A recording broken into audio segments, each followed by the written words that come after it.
ये क्या हुआ है। मैं आपको सूरत हाल थोड़ी एक्सप्लेन करना चाहता हूँ। वज़ीर-ए-आज़म, कुछ इंतहाई आम तरीन डेवलपमेंट्स हैं। पाकिस्तान के जियो पॉलिटिकल चैलेंजेस कम होने का नाम नहीं ले रहे। फिलहाल सूरत हाल ये है कि पोजीशन है वो बड़ी दिलचस्प और अहम भी है। बात करना बहुत जरूरी है। एक बड़ी खबर ये सामने आ रही है। एआई समिट में हिस्सा लेने के लिए दुनिया के कई बड़े राष्ट्राध्यक्ष भारत पहुंचे हुए हैं, लेकिन ब्राजील के राष्ट्रपति के साथ जिस तरह की ट्यूनिंग भारत के प्रधानमंत्री की दिख रही है वो वाकई में अप्रत्याशित है। लेकिन उससे पहले हम जरा आलमी सूरत हाल का जायजा ले लें, क्योंकि इंटरनेशनल सिचुएशन और इंटरनेशनल रिलेशन से पीएम मोदी को देखते ही लूला ने गले लगा लिया। लगातार दोनों एक दूसरे से बातचीत करते हुए नजर आए और एक दूसरे का पीठ थपथपाते हुए नजर आए। इस तस्वीर में देखिए कि कैसे दोनों अगल बगल बैठे हुए हैं और हाथों में हाथ पकड़े हुए हैं। पीएम नरेंद्र मोदी और लूला के बीच की ये ट्यूनिंग की तस्वीरें आप देख लीजिए, कैसे दोनों एक दूसरे से इतने भीड़ भाड़ में बातचीत करते हुए नजर आ रहे हैं। इस दौरान साथियों, भारत एआई को किस दृष्टि से देखता है उसका स्पष्ट प्रतिबिंब इस समिट की थीम में है। सर्वजन हिताय, सर्वजन सुखाय, welfare for all, happiness of all. वहां से लेकर अब तक हम 2026 में पहुंच गए हैं और बिल आखिर वो जो चाहता था ऐसा लगता है कि वो होने जा रहा है। पाकिस्तान कहां खड़ा है आज? तकरीबन 44% से ज्यादा आबादी हमारी सतह गुर्बत से नीचे, यानी कि वो लोग 11 करोड़ प्लस लोग जिनको ये नहीं पता अगला खाना हमारा कहां से आएगा।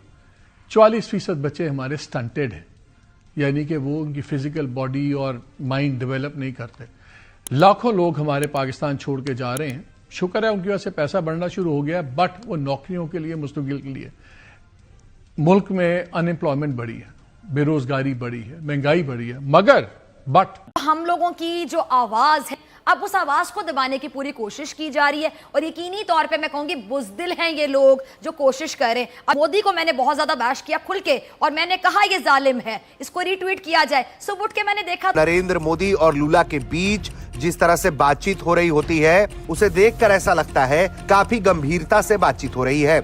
इस दौरान ब्राजील के राष्ट्रपति लूला लगातार किसी बात को लेकर पीएम मोदी को ब्रीफ करते हैं, ऐसा ही तस्वीरों में दिखाई पड़ता है। किसका नुकसान हुआ? वो तो पाकिस्तान का नुकसान हुआ है ना। That was the original program. कब मिलेगा अगले प्रोग्राम में? वो तो देखना पड़ेगा। ये क्या रहे हैं भाई? क्यों इतना देर लगा आपको? ये प्लान बी आपका है। आपका प्लान बी क्या होता है? आपका प्लान बी ये होता है कि हम बस टिके रहते हैं और जब उन लोग फाइनली नो करते हैं और टाइम नहीं रहता है, फिर हम उनको जो वो कहते हैं हम ढेर हो जाते हैं उनके सामने। This is plan. अब इससे ये लोग क्या साबित करना चाहते हैं? जो भारतीय बार बार कहते हैं क्या कर लेंगे, हमारी आवाज बंद कर देंगे। प्लान बी, ये आप फाइनेंस मिनिस्टर का प्लान बी है? या खुदा के लिए, for God sake, what a pathetic strategy. और जी क्या क्या किया है इन्होंने? भारत और ब्राजील का यूं साथ आना सबसे बड़ी बात इसलिए भी है क्योंकि लगातार दोनों ही देश अमेरिका के साथ खटपट का सामना करते रहे हैं। और मैं वो बातें इस वक्त आपको बताऊंगा जो शायद सुन के आप हवास बाख्ता नहीं भी होते तो हैरान आप जरूर होंगे। आवाज बाख्ता उसी को बोलते हैं, लेकिन बहरहाल आप परेशान भी शायद हों, लेकिन ये हकीकत है जो मैं आपको बताने जा रहा हूं और हैरानगी की इसमें बात होनी नहीं चाहिए। आज के दिन के जो पिछले मेरे वीलॉग्स हैं वो आपको उसमें जो सबूत पेश किए गए हैं वो वाज़े तौर के ऊपर इसी तरफ इशारा करते हैं, लेकिन ये वो बातें हैं जो बंद दरवाजों के पीछे हो रही हैं, जो कि शायद आपको, जिनकी खबर शायद हो, आप जानना चाहते हो लेकिन समझ ना आ रही हो। हमारे पास जो इतलात हैं आपके साथ शेयर करना चाहते हैं। उसमें सबसे पहले जो संगीन तरीन इतला है वो ये है कि आसिम मुनीर अपने लिए इजराइल में जाके लॉबिंग कर रहा है और नेतन्याहू हुकूमत के साथ जो है उनके गोडे गिट्टे दबा रहा है। इसकी ये औकात टोटल आई हुई है और इसीलिए जो आईएसपीआर के लिए जो लोग काम करते हैं, जिनको मैंने खुद वहां पे भर्ती करवाया था, उनके इजराइल के मेन स्ट्रीम अखबारों के अंदर जाके जो है वो आर्टिकल छप रहे हैं आसिम मुनीर की जो है वो तारीफ के लिए। जिस तरह मिसाल के तौर के ऊपर हरेट्स.com बहुत ही अहम तरीन अखबार है, उसमें आज के दिन ये छपा है जनाब कि आप देखें आसिम मुनीर की तरफ उंगल कर रहे हैं। ये जो उंगल बार बार करता है ना ये शहबाज शरीफ, ये उंगल आसिम मुनीर के अलावा ये शहबाज शरीफ जो है सदर ट्रंप से बात करते हुए भी बार बार उंगल करता है। और सदर ट्रंप के कैंप के लोग कहते हैं कि ये जो उंगल करता है ना, किसी दिन सदर ट्रंप का मूड खराब हुआ तो इसकी उंगल पकड़ के मरोड़ देगा, तो इसको उंगल जो है नहीं दिखानी चाहिए, ना करनी चाहिए। लेकिन ये यहाँ पे बाकायदा तौर के ऊपर, वाज़े तौर के ऊपर यहाँ पे इजराइल के अखबारों के अंदर उंगल तो दिखाने वाली तस्वीर भी लगाई गई है। ये उंगल मैं आपको फिर बता रहा हूं एक दफा, क्योंकि मुझे खास तौर के ऊपर कहा गया सदर ट्रंप के जो कैंप के अंदर लोग बैठे हुए हैं कि इसको बताओ कि ये उंगल किसी दिन सदर ट्रंप का मूड खराब हुआ तो उंगल वो मरोड़ देगा, क्योंकि जो वेस्टर्न कल्चर है उसके अंदर ये उंगल दिखाना जो है ये कंसिडर कोई तहजीब वाली बात नहीं की जाती। सदर ट्रंप इस तरह की हरकतें खुद भी करते रहते हैं जो कि कोई बात तहजीब हरकत नहीं है, लेकिन वो सदर ट्रंप है, वो कहता है वो कर सकता है। ये जो चपड़ासी है बैठ के ये जो हरकतें कर रहा है ये हमें काबिल कबूल नहीं है। और यहाँ पे जो खबरें छपवाई जा रही हैं आसिम मुनीर के हक के अंदर, वो कहा जा रहा है कि why Muslim nuclear power Pakistan join Trump's Gaza board of peace alongside Israel.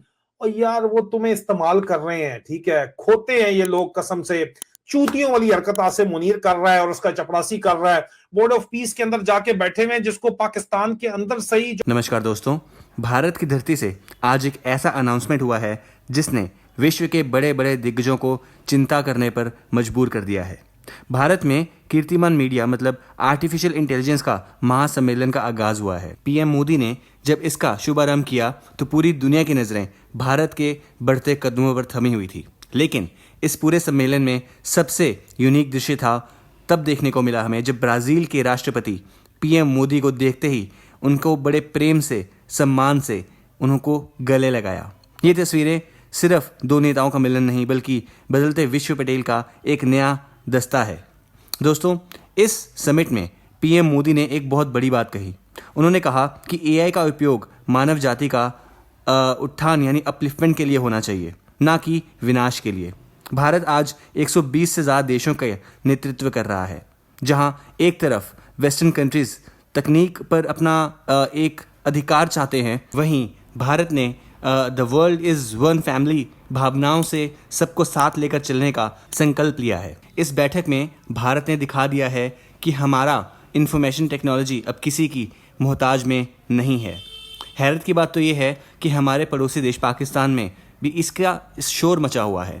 Pakistan media आज ये देखकर दंग है कि कैसे ब्राज़ील जैसे देश जो कभी किसी के आगे झुकते नहीं थे, वो आज भारत के साथ कंधे से कंधा मिलाकर खड़े हैं। वहाँ के एक्सपर्ट्स कहते हैं कि भारत की विदेश नीति इतनी प्रचंड है कि बड़े बड़े राष्ट्र पीएम मोदी से मिलने के लिए लाइन में लगे हैं। ब्राज़ील के राष्ट्रपति का वो वार्मथ से भरा हुआ व्यवहार दिखाता है कि भारत अब विश्व गुरु बनने की राह पर अब तेज़ी से अग्रसर हो रहा है। भारत और ब्राज़ील की ये फ्रेंडशिप आने वाले समय में विश्व की अर्थव्यवस्था को एक नई दिशा देगी। जहाँ दुनिया के कई देश आपस में लड़ रहे हैं, वहीं भारत सहयोग और शांति का प्रतीक बनकर उभर रहा है। ये तस्वीरें उन लोगों के मुंह पर तमाचा है जो भारत की प्रगति को रोकने का प्रोपेगेंडा चलाते हैं। आज भारत की शक्तियों का लोहा पूरा संसार मान रहा है।